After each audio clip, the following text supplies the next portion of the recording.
ದೇಶ ಸುತ್ತಿ ನೋಡು, ಕೋಶ ಓದಿ ನೋಡು ಎಂಬ ಗಾದೆಯಂತೆ ಜ್ಞಾನ ಸಂಗ್ರಹಕ್ಕೆ ಎರಡು ಮಾರ್ಗಗಳು.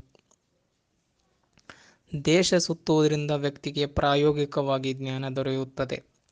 ಆ ಅನುಭವದ ಬರೆಯ ರೂಪದ ಅಭಿವ್ಯಕ್ತಿಯೇ ಪ್ರವಾಸ ಕಥನ. ಇದು ಆಧುನಿಕ ಕನ್ನಡ ಸಾಹಿತ್ಯ ಪ್ರಕಾರಗಳಲ್ಲಿ ಒಂದು.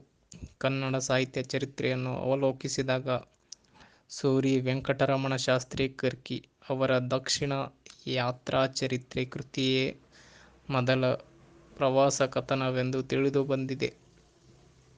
ಇದು ಓದುಗನಿಗೆ ಪ್ರವಾಸದ ಪರೋಕ್ಷ ಅನುಭವವನ್ನು ನೀಡುವುದರಿಂದ ಪ್ರವಾಸ ಕಥನಕ್ಕೆ ಹೆಚ್ಚಿನ ಪ್ರಾಮುಖ್ಯ ಉಂಟು.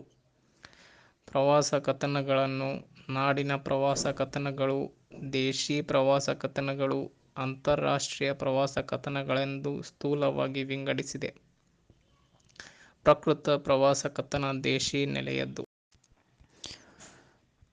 ಜಂತರ್ ಮಂತರ್ ಹಳೆಯ ಕಾಲದ ಖಗೋಳ ವಿಜ್ಞಾನದ ಪರಿಶೀಲನಾಲಯ. 400-500 ವರ್ಷಗಳ ಪೂರ್ವದಲ್ಲಿ ಖಗೋಳಶಾಸ್ತ್ರಜ್ಞರು ಗ್ರಹ, ಸೂರ್ಯ, ಚಂದ್ರ, ತಾರಾಮಂಡಲಗಳನ್ನು ಅಳೆದು ಪರಿಶೀಲಿಸಿ ನೋಡುವ ಸಲುವಾಗಿ ಇಲ್ಲಿ ವಿಚಿತ್ರವಾದ ಸಾಧನಗಳನ್ನು ನೆಟ್ಟಿದ್ದಾರೆ.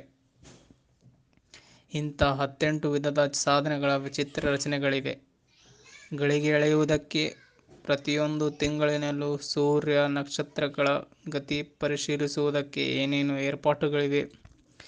ಪ್ರತಿಯೊಂದು ಸಾಧನದ ಮೇಲೂ ಅವುಗಳ ಉಪಯೋಗ ಮತ್ತು ಕಾಲವನ್ನು ಅಳೆಯುವ ರೀತಿ ಮೊದಲಾದುವನ್ನು ನಮೂದಿಸಿದೆ.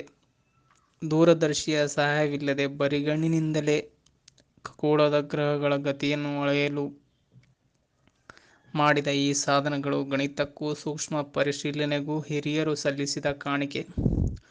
ಸೂರ್ಯ ನಡುಬಾನಿನಲ್ಲಿ ನಿಂತು ನಮ್ಮ ತಲೆಯನ್ನು ಕೊರೆಯುತ್ತಿದ್ದಾನಾದುದರಿಂದ ಇತರ ಸ್ಥಳಗಳನ್ನು ನೋಡುವ ಆಸೆ ಮರೆತು ಮನೆಗೆ ಓಡಿ ಬಂದೆವು.